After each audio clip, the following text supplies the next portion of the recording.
Olá, sejam muito bem-vindos à segunda temporada do podcast Maré Sonora.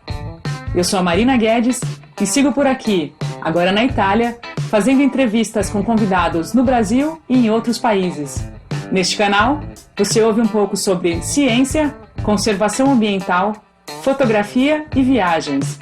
E claro, um pouco do universo náutico também. Afinal, como é que eu poderia deixar de lado a experiência de ter vivido por 4 anos em um veleiro?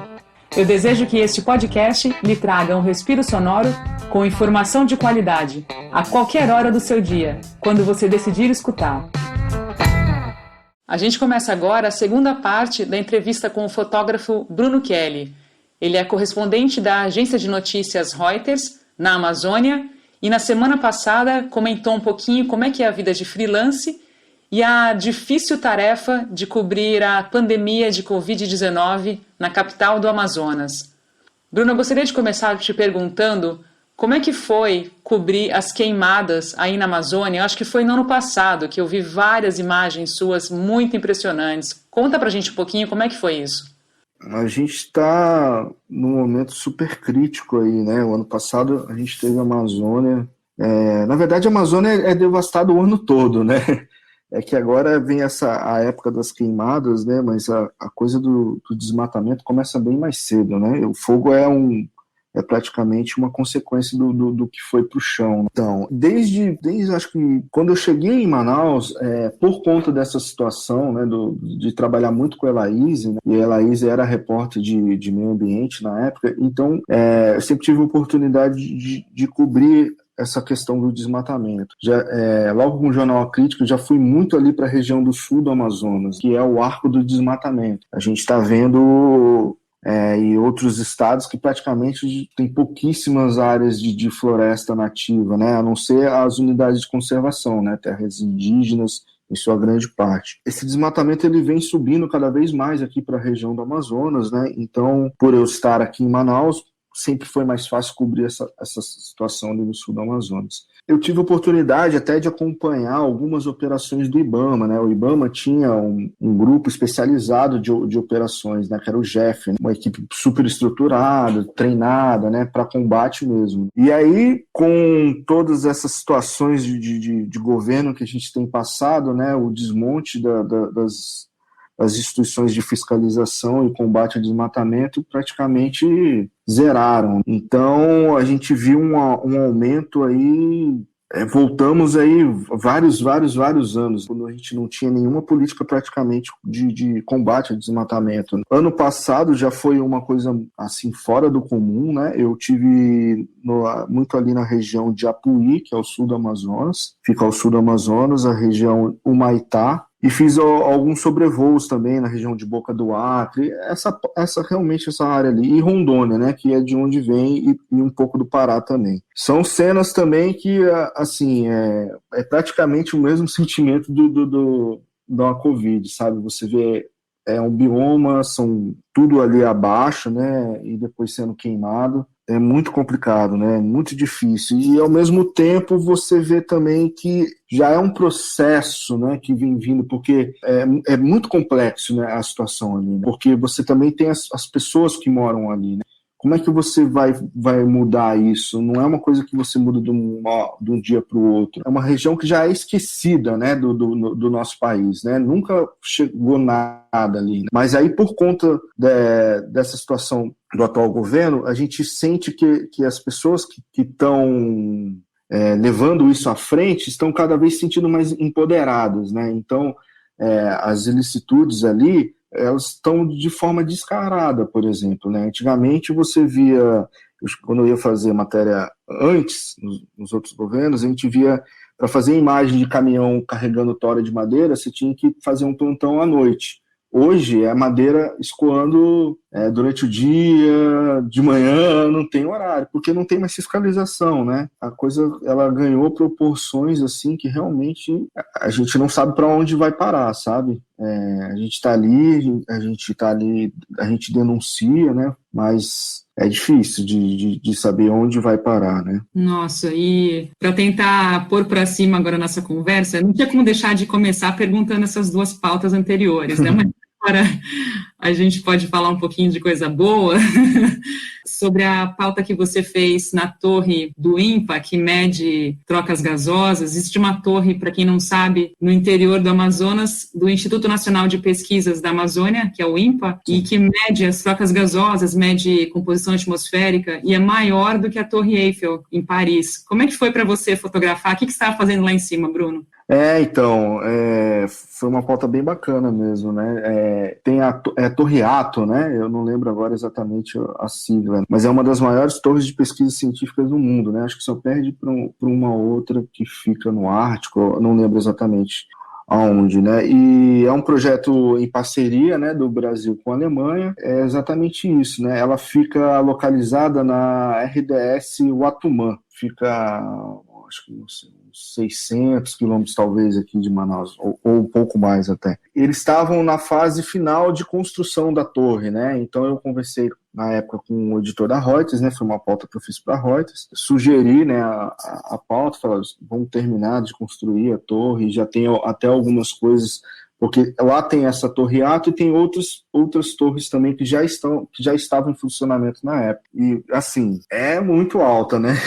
Eu subi, claro que fotografando, né, tudo, deu quase 2 horas, né, porque o elevador ainda não estava funcionando e o elevador, na verdade, não é para transporte de pessoas, é mais para transporte de equipamentos. Isso foi em 2015, se não me engano, início de 2015. Cara, você vai subindo as escadas ali, né, e aí, de repente, você já está na copa das árvores e você sobe mais ainda e passa muito mais, né, o vento é muito forte, então tem que estar com tudo muito bem amarrado, né, os equipamentos, e assim, a profissão nos leva às vezes, né, para lugares fantásticos, né, dificilmente assim uma pessoa comum vai poder chegar lá, né, e ter essa experiência. É uma área muito importante, né, falando dessa coisa do desmatamento, a parte de pesquisa, né, então é um projeto importante que vai fazer uma análise ali, né, acho que das folhas e também da atmosfera, né, para ver até o impacto, né, da questão das mudanças climáticas naquela região, né, que foi escolhido justamente aquela região porque é uma região longe da cidade, né, que eles conseguiriam realmente sentir como a floresta está sentindo esses impactos. E aí você via aquele pessoal, né, que trabalha, o pessoal mais do braçal ali, né, montando os ferros e fazendo a pintura, o pessoal todo, claro, com segurança clipado ali, né, e fazendo aquela pintura. Falei, caramba, o pessoal é muito corajoso mesmo, né, porque é fantástico a visão, mas bate um medo, não vou mentir, não. São mais de 300 metros de altura, né? Exatamente.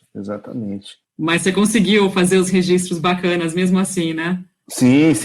Eu acho que a câmera, ela tem um poderzinho ali, né, que te dá uma energia, te dá coragem, serve de escudo às vezes, né, quando são situações como a da pandemia, né.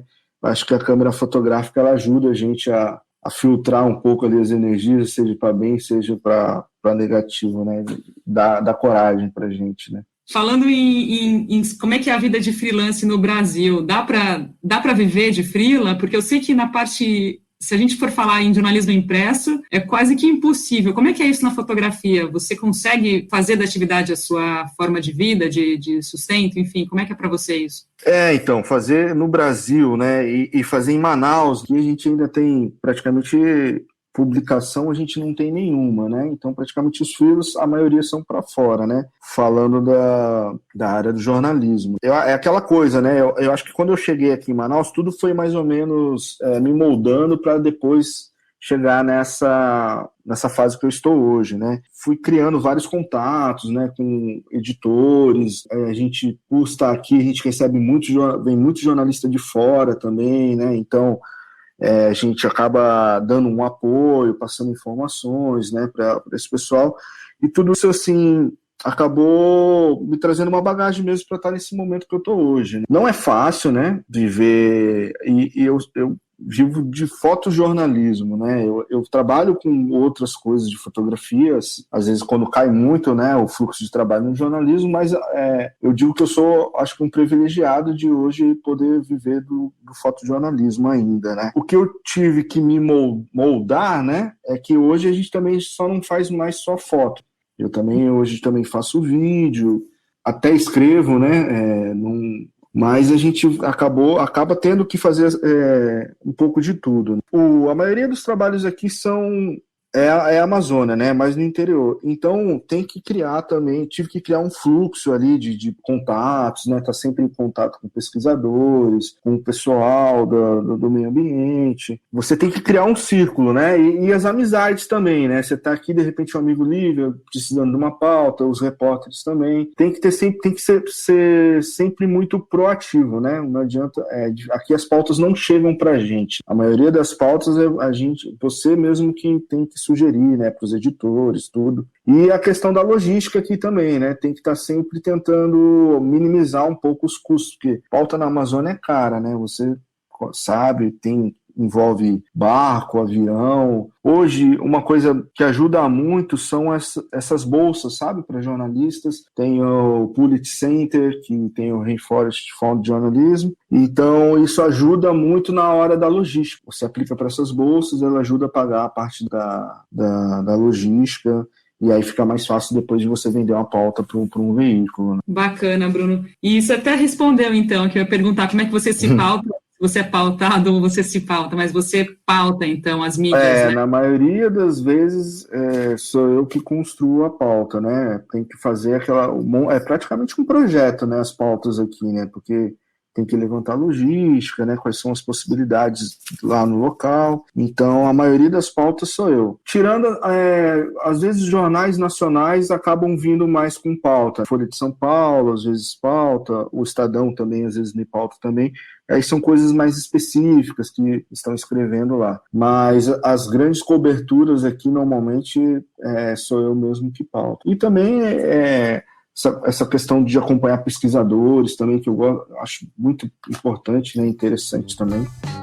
Você ouviu agora a segunda parte da entrevista com o Bruno Kelly. A série termina na semana que vem com o 3º episódio. Muito obrigada por estar aqui com a gente novamente ouvindo. Um grande abraço e até a semana que vem.